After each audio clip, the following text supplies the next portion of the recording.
Now I want to see those two stupid-ass broads, AJ Delgado and Katrina Pearson, who both went on mainstream media yesterday, and they were asked about Donald Trump's comment about Barack Obama being a founder of ISIS. And both of them, to a person, said that Donald Trump was 100% serious and that Barack Obama really was the founder of ISIS, etc., etc., etc., okay? And Katrina Pearson, that stupid broad, you know, she was adamant about Barack Obama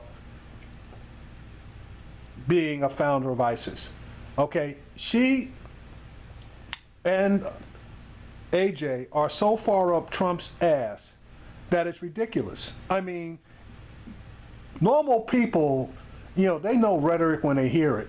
And, you know, there's some things that you just can't defend. And I understand that they're both surrogates, but what they said yesterday was absolutely ridiculous.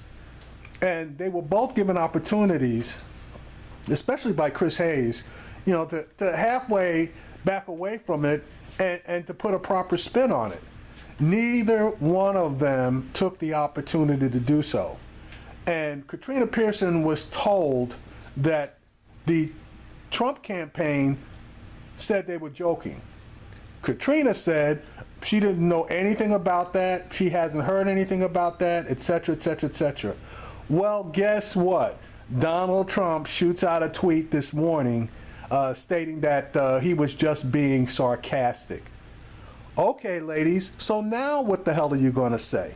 Here's a clip from MSNBC, Stephanie Rule, with a Trump supporter or surrogate having to try to clean up the mess, and he absolutely can't do so. Here you go. It's getting stronger. It's getting bigger. Barack Obama is the founder. He's the founder of ISIS. He's the most valuable player. Our government has unleashed ISIS. I call President Obama and Hillary Clinton the founders of ISIS. These are the founders of ISIS. These are the founders of ISIS because of bad judgment. I know what you meant. You meant that he created the vacuum, he lost the peace. No, I meant he's the founder of ISIS. That was Donald Trump all day yesterday. This is Donald Trump today, slamming the media for taking what he said seriously, incredibly, describing his remarks as sarcasm. And less than an hour ago, pivot, Trump tweeting, quote, ISIS gained tremendous strength during Hillary Clinton's term as Secretary of State. When will the dishonest media report the facts? I want to bring in Jason Osborne, a Trump supporter previously with the Ben Carson campaign, and Basil Smikle, a Clinton supporter who served on her Senate staff.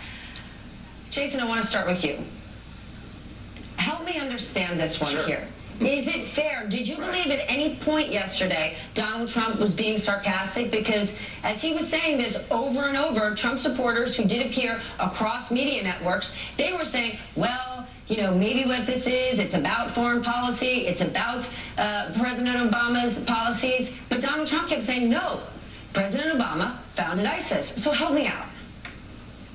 Well, no, so what I heard yesterday from Donald Trump was that, you know, the underlying premise that under the Obama-Clinton last 8 years, we've seen a rise in ISIS. We've seen nothing from this administration to stop the terrorist attacks occurring across the country. So however he described it, that didn't matter to me in more the sense that I knew that what he was talking about was fundamentally this administration has done nothing to prevent the rise of ISIS. Basil, whether or not Donald Trump was being sarcastic or not, what he did do was get everyone to focus over the last 24 hours on President Obama's policies, on Hillary Clinton's policies. So in the end, does Donald Trump win here? No, not at all, because look, Jason and I can agree to disagree. He and I get along very, very well. And we could have a real discussion about ISIS and the role of the president in this fight. But for Donald Trump to say that the sitting president of the United States is a co-founder or founder of a terrorist organization is disgusting to me.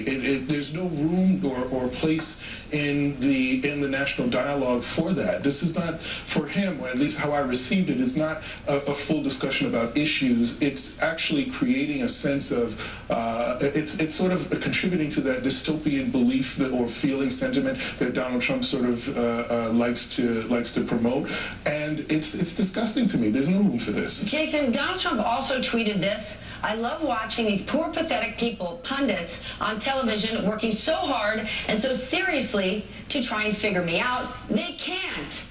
Why is that a good thing? For many, many voters out there, for all voters out there, especially undecided ones who Donald Trump and Hillary Clinton need to rein in, don't you want to have a clear message? Don't you want people to understand you?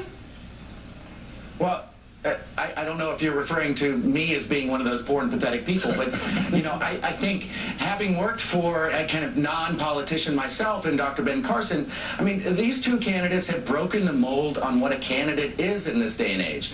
And so I think it is very difficult for people to, you know, that are in this business to understand that, you know, they're not going to be your typical politician and say the politically correct, you know, words that are needed in every situation, that they're going to speak off the cuff, and they're going to speak as if they're speaking to the people out at these rallies, etc., because those are the people they communicate with on a daily basis. But when they're not does that communicating cross a with people line? like myself. Because it's exactly that lack of political correctness, that different voice. That's why people like Donald Trump so much.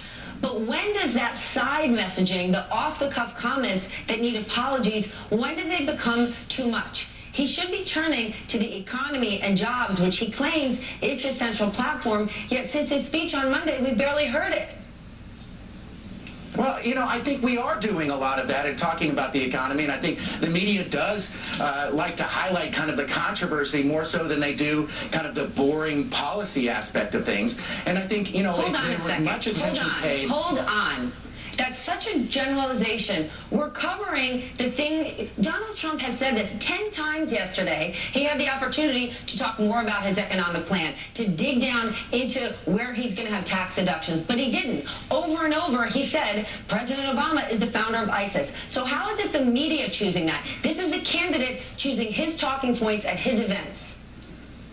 No, and don't get me wrong. I'm not saying it as a criticism. I'm saying that that's the business of the media, is to kind of highlight the sensationalism of different aspects of whatever the news is that day, as opposed to going in and kind of looking at exactly what the underlying meaning is on a lot of these cases. So, you know, yesterday we have a situation where we have new emails that are coming out that are showing the Clinton Foundation and the Department of State are actually colluding together on helping foundation donors. Well, you know, so you all looked at that a little bit, but then we focus on the Trump aspect. There's no collusion there. But the truth of the matter is that Donald Trump has had this nihilistic approach to politics since he started running for office. That approach suggests to me that he will not be content until every political institution and most political leaders are dragged down with him, leaving nothing in its wake. Instead of building up and trying to unite, he's busy trying to tear things down. And that, I think, is the inherent problem here. He doesn't know when to stop, and that means to me that there's no proven leadership there.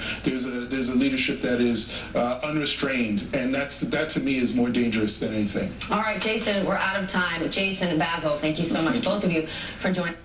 All right, so now that Trump claims that he was just joking and it was sarcastic, those two broads basically need to sit down and shut up.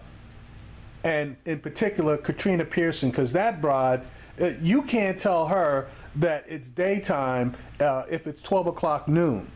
If Donald Trump says it's midnight at night. And the same thing with that other chick, AJ, you know, whatever her last name is.